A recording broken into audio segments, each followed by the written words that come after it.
I can't see you, unfortunately, but indeed after this session, I'll hear if there's questions. Nevertheless, there is a little part where I would like you to use the chat. So, but we'll figure out how we will be doing that. For the past 2.5 years already, I've had the honor of leading the work on what behavioral elements are actually behind this data on DATS adoption, as Dionysios already shared with us. What can we find behaviorally that is actually behind a certain reluctance to adopt on a greater scale? And I'm always very proud to say that in QuantiFarm we really took the opportunity to delve into that, and with that we drew many insights and ideas for advisors in actually the conversation about DATS, and that's what I want to share with you today. I'm going to tell you a little bit more about the determinants we found. It's determinants is kind of a research term, but it's you could call it factors. So what are all these aspects of behavior that we have found to influence DATS adoption, and some more practical, pragmatic strategies for you, what this means in your communication with farmers. Yes, and we're going to do this with the goal for you to really understand these determinants behind DATS adoption. So what are we actually talking about? I'm going to show you even a picture that Dionysios already showed. So the big table there, which we certainly completely comprehended. You won't learn that by heart, but a main outcome is for you to understand how to apply such insights. Yeah, and with all that, let me stress that it's of course intertwines with all the knowledge that you already have on interacting with farmers. So why this behavioral part? Well, of course, I don't need to tell you, and in your profession, that we're not only dealing with purely rational economists here. Often farmers are very well able of making rational and economic choices, but being a farmer is not a profession. Being a farmer is a way of life. And this also means that decisions you take are not purely an economic decision, but decisions on how something would fit into your life, how something would fit into the way you work, what it means for how you see your future, for instance.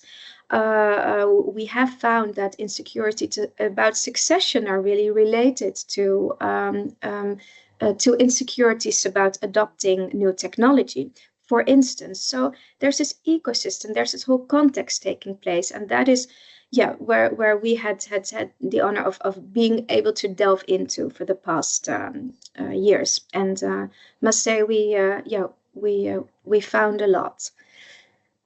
So how did we find these things? We collected data. Behavioral data. And we did that actually in two big ways.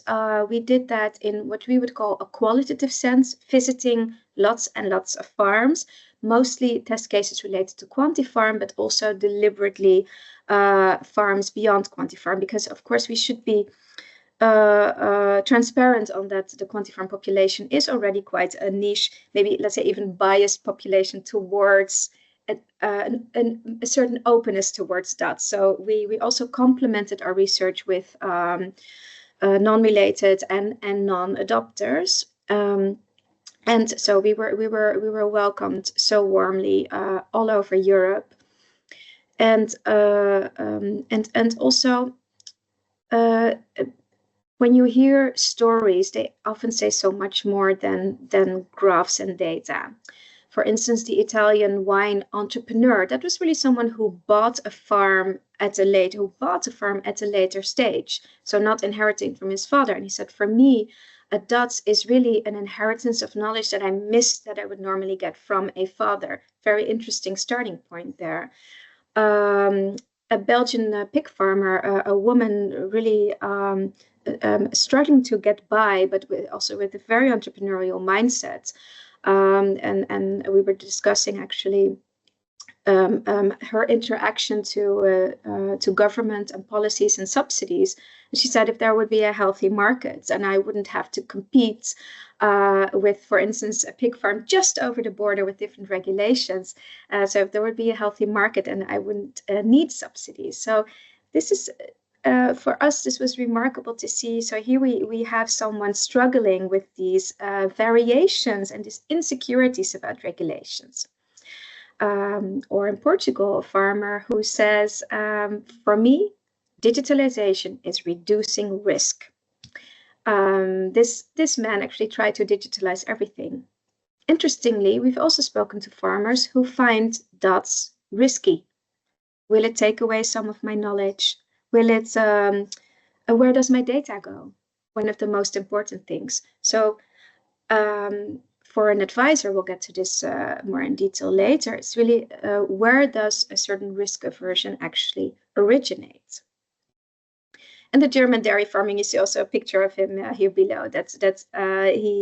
He says, well, I feel like I'm a partner with the DATS, and that is the best way.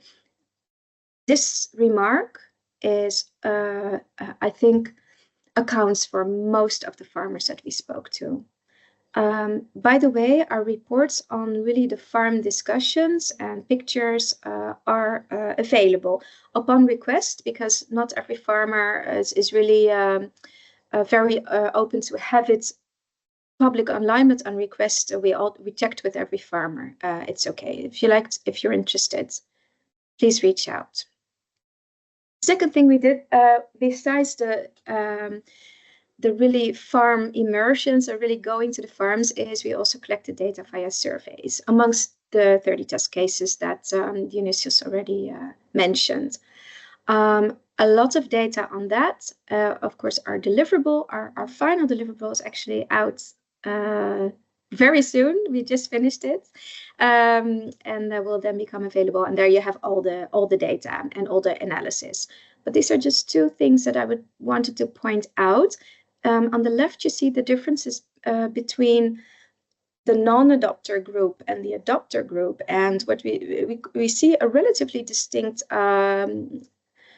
difference in tech affinity.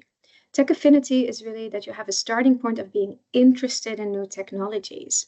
And not so surprising, I'd say, is that amongst the adopter test cases, there is already, if you look at the green part, I have a personal interest in digital innovations in farming. So already, and that's no surprise that they are actually our test case farmers.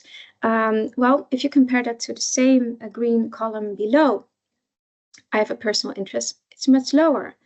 So personal interest in digital innovations would not necessarily be the starting point for actual non-adopters. But there could be other starting points, maybe even inspired by the previous slides. Maybe it's really insecurity about changing regulations and how you can actually keep a bit of control, for instance. And that's, of course, where you as an advisor are very well able to figure that out. What I also found very interesting in the data is on the right-hand side. There is a cutoff point where the whole population, you see that both for adopters and non-adopters, there's this point where there's the popularity of completely autonomous systems lowers. So this relates to the remark of the German dairy farmer earlier. I want DATS to be a partner, but I don't want DATS to take over completely. And we have actually spoken to farmers that switched back to less autonomous DATS. So, for instance, from a milking robot system back to a partly digitalized system, because they felt they were giving up control. Interesting insight, I'd say. So what we also did is, and here's where I would like to use the chat in a moment. What we found is that after our first year of data collection is that there are some areas to dive into more specifically, because we have touched upon them in the first data collection and thought that needs some more attention. That's 3 topics. That is gender differences in DATS adoption. The other topic is autonomy. This exactly relates to that, what I showed you earlier. Why do we have this cutoff point, let's say? What's going on there? We have called that autonomy. So what's going on between technology and autonomy? And the third one is, maybe not surprising, cultural differences. Can we say something about cultural differences? So we did a deep dive study on those 3. And before I tell you something about that, I would like to ask you a question, and let's see if I can. So I was just wondering if you can throw in the chat, of every 10 talks you have about DATS, how many of those talks do you have with women? Just if you have a go of writing a number in the chat.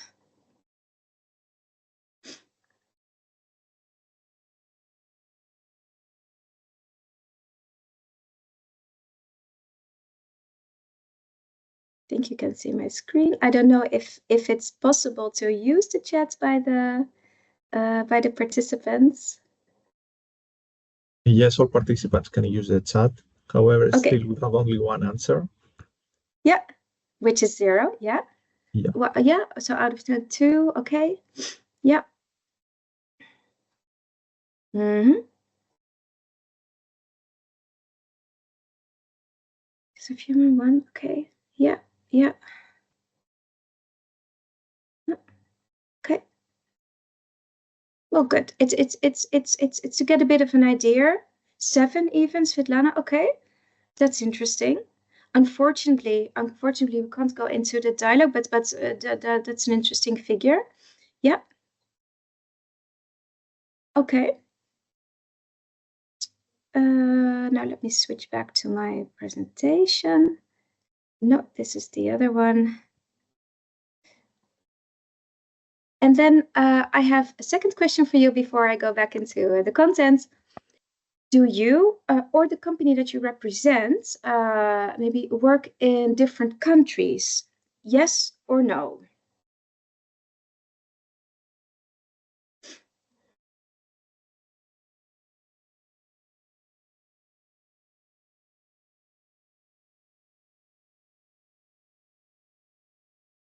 Oh, okay.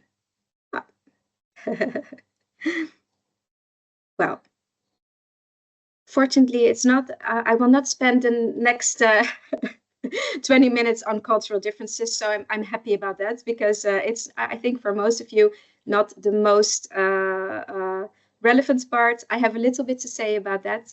For those who are interested in that, there is more data on it in our deliverables, and of course, always open to go into more detail with you one-on-one if you would like. But this gives me a good idea, and also what to put the focus on now. Thank you.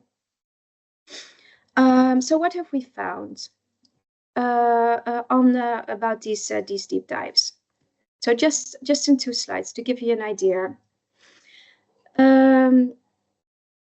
There's not many female farmers that we have actually, let's say, female the lead farmer. Let's say it's usually a man that we have in our data collection. Nevertheless, we have seen many very active, very involved spouses. And of course, also a few lead farmers who are female. Interestingly, and also literature backs that up, is that female farmers on average are more working on organic farms and very open to sustainability, and smaller scaled farms. There's a correlation there. Nevertheless, it is an important and growing population. We see that there's more female farmers, especially in that organic field, venturing, entrepreneuring into farming. So it is a target group to really consider. And then just 2 things I picked out of all the information we have is really feel not addressed in the way they are approached regarding DATS. So around the events or brochures, or so something to consider. And just, yeah, what we found funny is the laying hen concept that we heard in Ireland. The wife who is doing so much more around the farm, actually to make that the farmer has the time to do all the work. Nevertheless, the female is so much involved actually in all the administrative processes on the farm that she would actually be a very important a target group, let's say, for digitalizing certain elements of that. So this is what I want to say about it shortly, but also in the documents, there's more information about this if you're interested. And then about that autonomy, what I was saying. Well, I think how I can summarize this slide is by the fact that DATS are to be positioned as a partner. It is a DATS that gives insight, and it's a decision that the farmer makes. And DATS that are completely autonomous and also make their own decisions. For instance, the complete milking robot, it's still, for a lot of farmers that we spoke to, one step too far, and something that you really have to smooth into. So yeah, this is what you see a lot. So a great affinity to partner together with a digital tool. And something we found on culture, that's the last bullet, that's not a quote, but just a finding, is that we do see a difference between how trust works in countries. That you see a tendency more in Southern European countries that people are more likely to trust people on the basis of knowing each other. And in Northern Europe, knowing each other is less important. It's about your role or even status and what you have to bring. Just an insight I wanted to share with you. But as most of you, I think, are not necessarily dealing with these cultural differences, it's just a little insight to share. So many factors that I've shared with you, we have brought them together in this framework. And you don't need to know this framework by heart. We also made a tool for you as advisor to work with all these insights, which is a bit easier than this one. But just wanted to show you how we brought this together. And also that we want to say it's a phasing, it's a journey. It doesn't happen in an instant. DATS adoption goes from encountering something, getting a sense of something, to a thorough consideration process, and then to making a decision, and also a usage phase. Even in that phase of trialing and usage, things can go wrong, and adoption is not only about buying something, it's also about working with something. So it's just as important. Yeah, we always say there's a lot of differences. Each farmer is unique, but there's also something that all over Europe we see all farmers have a worry about climate change, and that's could really help, for instance, with precision irrigation to deal with that. Uncertainty about change regulations, which could also be seen as a potential barrier, because people are like, what are the time spans that I can still invest? I'm not sure. Autonomous, I talked about that. What driver is there, and also changing consumer perception. So people expect more from sustainability from farmers, but also a low price. I think we all know that tension there. There's also a journey we made for you as an advisor. How do you match during this process? And actually, what you see here, you of course get my slides, so you can read through it comfortably. A main message here is the presence, the advisor's presence during this journey that I sketched. and especially I would say in those later phases, how is the support mechanism there, or are you bringing the farmer together maybe with other farmers that are experimenting? And so yeah, we see that you can or propose that you can match the activities based on these phases of DATS adoption. Yeah, then I'm gonna go on. Yes, so it's of course a lot of information and a lot of data, and yeah, we have thought of a mechanism to make this more pragmatic, actually, for you to use this in your work and in your dialogues with farmers, and we call this We Thrive. Really also is to stick up for our farmers, say we don't survive, no, we thrive.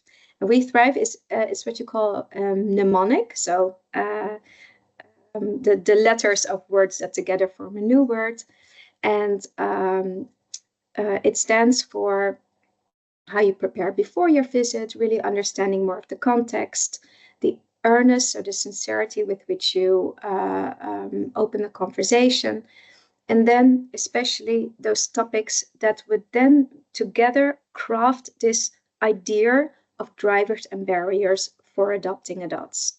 So the affinity towards technology, the heritage, and also what legacies there are on the farm that you have to consider. The risks, we touched upon that. If there is a risk aversion, where does it come from? Individual characteristics,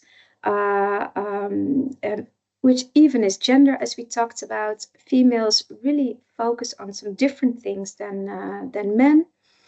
The long-term outlook, succession, and also who else are involved? Who else is going to work with the DATS, actually? And are we addressing those persons too? And this slide is then tips on then really using this in this conversation.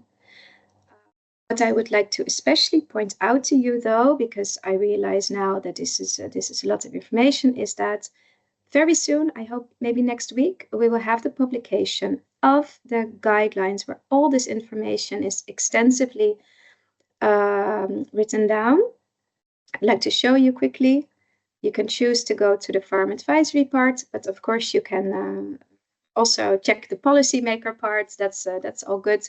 And here we have everything explained. Also links to supporting tools such as the toolkits and the recommendation tool that you hear about later. Stories that we created about the farmers.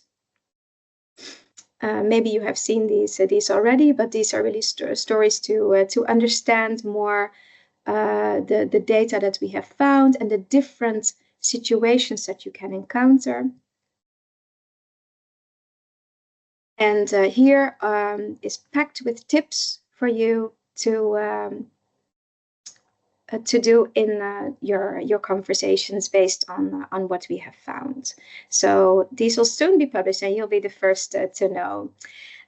Some of these parts in the guidelines, well, I mentioned here. For instance, we know that social media is increasingly important to encounter DATS. So how are you using also social media in your work as an advisor? We also know that especially in DATS, the DATS designers, builders, are also someone that farmers really would like to speak to in the process. Have you teamed up, for instance, implementing? Try to create a map of the changes also in the way of working that are being impacted. And in the usage phase, set goals together and see how and evaluate. Well, just some tips and a lot more than in the guidelines. And I'm gonna wrap up just a note, because I think it will be in the next presentation, but we're also working together closely with the people working on the tooling from QuantiFarm, so that we'll make sure that what we find behaviorally will also find its place in the recommendation tooling, because there's of course a lot of overlap, for instance, about risks that you can really, based upon your estimation of someone's risk tendency, that you can click certain aspects and then see what recommendations come out. Yeah, so I think big story, but we also have this material for you if you want to check and hear more. I'm very happy to also have separate dialogues if you have particular questions. And yeah, I'm open to your questions now.